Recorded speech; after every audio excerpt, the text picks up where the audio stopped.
Greetings YouTube, and welcome to Atheist Book Reviews. I am your host, Longbow. Join me as I delve into the mysteries, wonders, and stuff that is paganism. A user here on YouTube was gracious enough to give me a free copy of his book, The Way of the Horned God. So I'm going to review it. Thank you kindly, by the way, Dancing Rabbit. I appreciate it. Just some good reading, man. Oh, by the way, if you guys want to see his channel, it's right here. Right here. Being an atheist, I don't really believe this kind of thing, but I like a good story. It's nice to hear other people's viewpoints and beliefs and whatnot, as long as they're not hideous. Christianity! Sorry. I'm also an anti-theist, which, for the most part, I'm against religion. I think it's harmful, but, so based on that, I was looking at this book very critically. I was pretty much looking for anything I could find that I disliked, that I thought was silly, that I thought was harmful. I couldn't find it. I loved it. It was great. Good book. The book itself is rather short. It's about 138 pages, if I'm not mistaken. I managed to read it in about 8 hours, and I was hooked. I couldn't put it down once I picked it up. I was even inspired a little bit by it. A couple times throughout the book, Dancing Rabbit talks about just cleaning up your environment, tidying up, whether it be your sanctum or your casting circle, and heck, cleanliness is godliness, so why the hell not? I've actually tidied up quite a bit since having read it. This room used to be a freaking disaster area. The target audience would be young boys, because as it turns out, most books seeking to introduce young people into paganism tend to be towards girls, highlighting the association between the goddess and the girl. That would be the threefold goddess, which Dancing Rabbit talks about quite a bit in his book. So he decided to make one specifically for boys, which I think is kind of cool. The book, I guess, begins kind of by outlining some of the artifacts and things used in the faith, such as, there's the pentacle, the altar, the knives, I can't remember what they're called.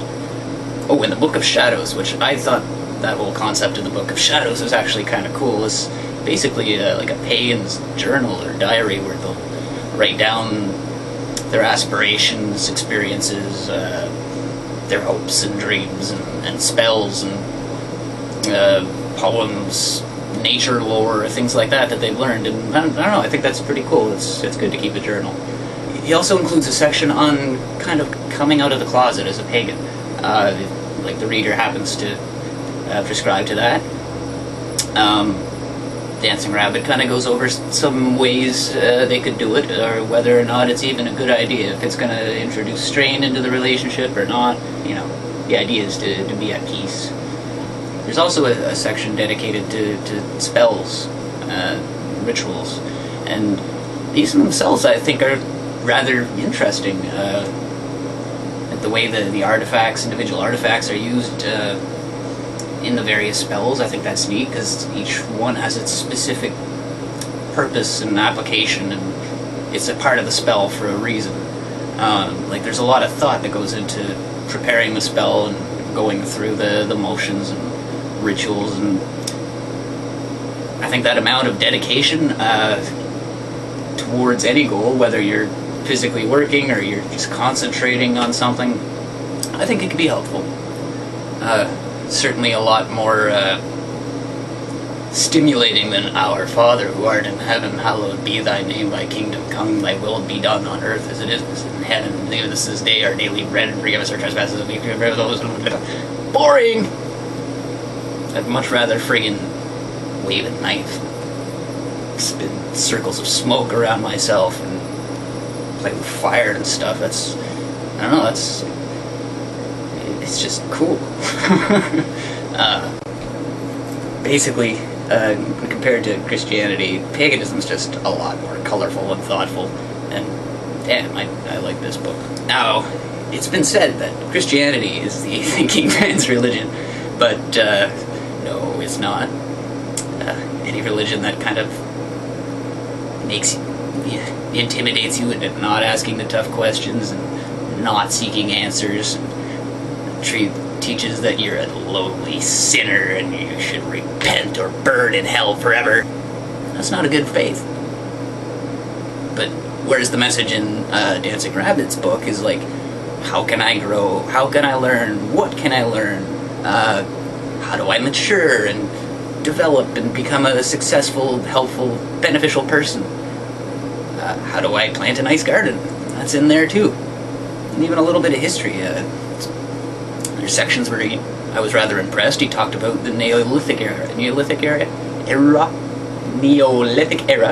and some of the very primitive roots of paganism dating back to tribes and whatnot, tribal societies. I thought that was rather fascinating. Throughout it, despite talking about gods and goddesses, kept his feet firmly planted on the ground as I see it, and at many points throughout the book he says to imagine, to use your imagination, imagine this god, imagine what she looks like, imagine what she's wearing, how she smells, what does she say to you, imagine summoning the horned god, and becoming him. Creativity, man, you can't go wrong with that.